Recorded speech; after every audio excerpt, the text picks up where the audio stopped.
सभी सम्मानित मदरसा आदमी शिक्षक साथियों को मेरा नमस्कार। मैं पंकज मिश्रा, मदरसा आदमी शिक्षक।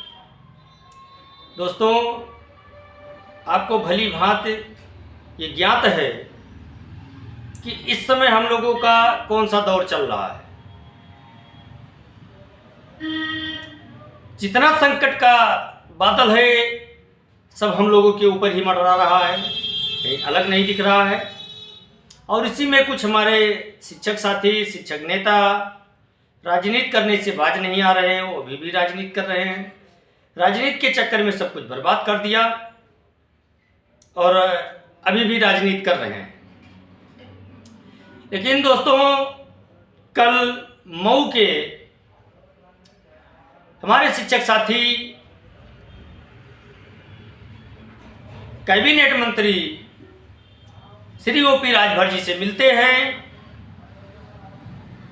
और ओपी राजभर जी ने हर संभव कार्य कराने का आश्वासन दिया।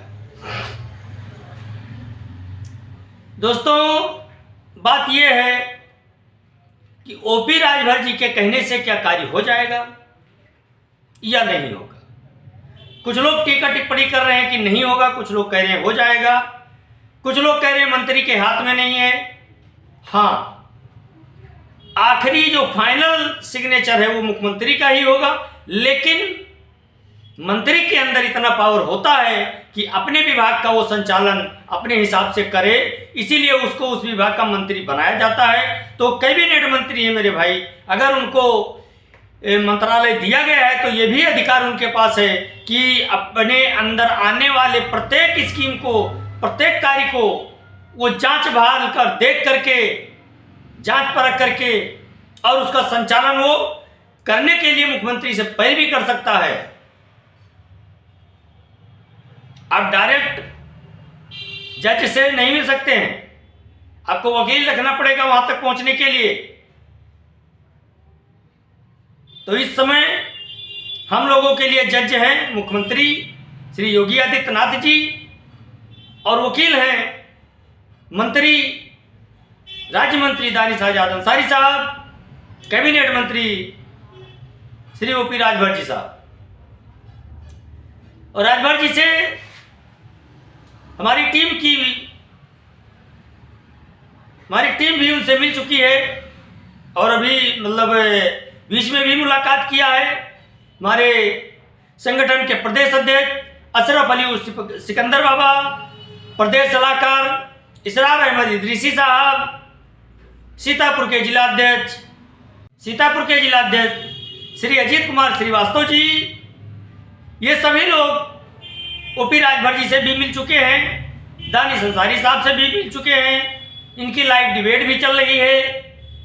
हर एक पल मदरसा आधुनिकीकरण शिक्षकों के लिए इन्होंने अपना समर्पण किया है और अभी करते आ रहे हैं। लेकिन दोस्त, विडंबना यह है कि इतना सब कुछ करने के बावजूद हम लोगों का कुछ नहीं हो रहा है। तो उसका दो ही कारण है, या तो मुख्यमंत्री जी करना नहीं चाहते हैं या आचार संहिता के बाद हो सकता है कि हो जाए। जैसा कि मंत्री महोदय जी ने हम लोगों से वादा किया था और ओपी राजभर जी ने भी बताया है। मऊ के जो हमारे शिक्षक साथी मिले हैं, उन्होंने ओपी राजभर जी को अपना ज्ञापन दिया और उन्होंने ये बताया कि आप लोगों की स्थिति से हम पूर्ण रूप से अवगत हैं और आप लोगों का कार्य कराना मेरी प्राथमिकता है और मैं हर संभव प्रयास करूंगा कि आप लोगों का कार्य हो, और यह मान करके चलिए कि मैं आप लोगों का कार्य जरूर कराऊंगा। दोस्तों, इससे ज्यादा कोई क्या कह सकता है। अब कैबिनेट मंत्री अगर कह रहा है तो भाई उसके बातों पे भरोसा करना पड़ेगा, क्योंकि विभाग का मंत्री है।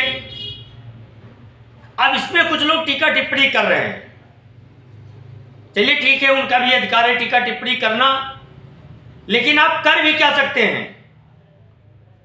अगर कैबिनेट मंत्री जी कह रहे हैं इस तरह से, तो उसके अलावा आपके पास रास्ता क्या है, आप क्या कर सकते हैं?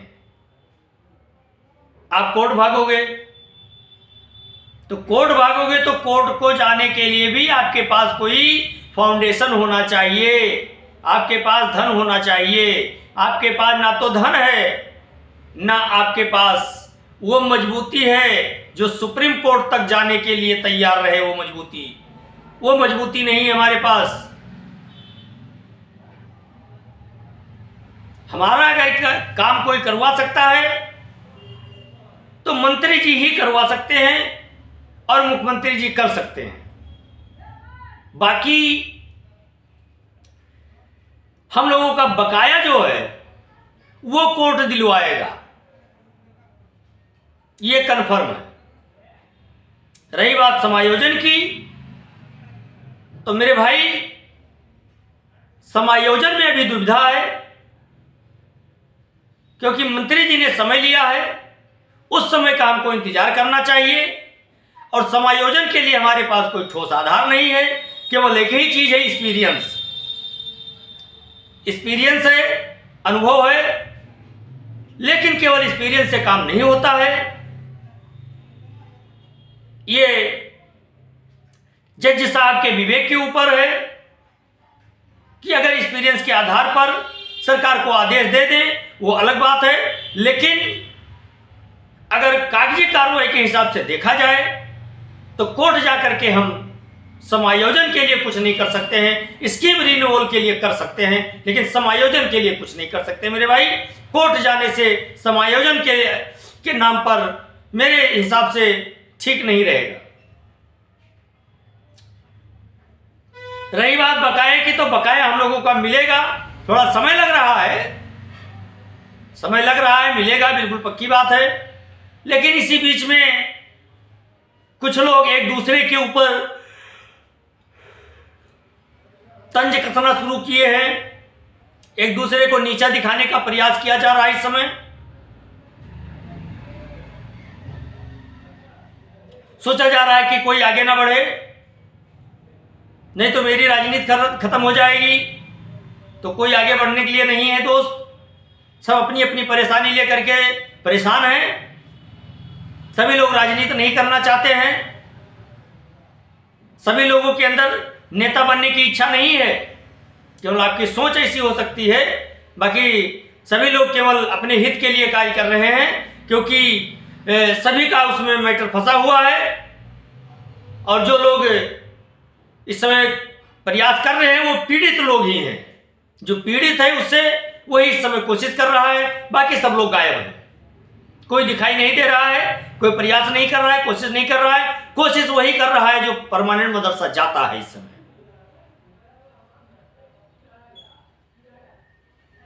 लेकिन आप लोग धैर्य बनाए रखें। इतने दिनों तक हमने इंतजार किया है, थोड़े दिनों का इंतजार और करना है। थोड़े समय तक इंतजार हम और करेंगे। उसके बाद में जो कुछ होगा देखा जाएगा। मेरे हिसाब से जो कुछ भी होगा वो अच्छा ही होगा हम लोगों के लिए। आप लोग धैर्य से काम करें, लेकिन आप अपने मदरसे से संबंध खराब ना करें। यह मैं बार बार आपसे कह रहा हूँ। आप अपने मदरसे से संबंध बनाए रखना है, क्योंकि मदरसा हमारा एक परिवार है और हम उसके सदस्य हैं। मदरसे से अपना संबंध जोड़ करके रखना होगा, क्योंकि हो सकता है कि सरकार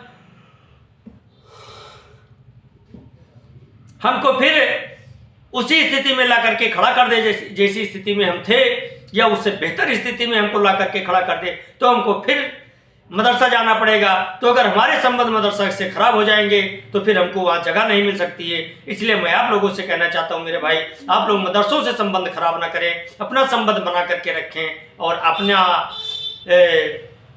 अपना भी ख्याल रखें, मदरसे का भी ख्याल रखें। मदरसे में बच्चों का ज़्यादा से ज़्यादा संख्या में नामांकन कराएं। अपने सभी कागजात, सभी पेपर मेंटेन रखें। सभी का एक एक कापी फोटो स्टेट करवा करके आप रख लीजिए।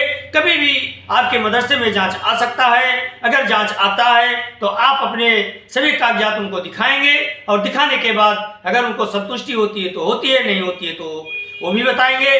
लेकिन हम लोगों को अपने पूरे कार्य करने हैं। हमको सभी कागजात जो मदरसे से संबंधित कागजात हैं उसको सभी इकट्ठा कर लेना है और इकट्ठा करके एक फाइल बना करके रख लीजिए। कभी भी जांच आएगी तो उसकी आवश्यकता पड़ सकती है। आज के लिए बस इतना ही। नमस्कार, जय हिंद, जय भारत।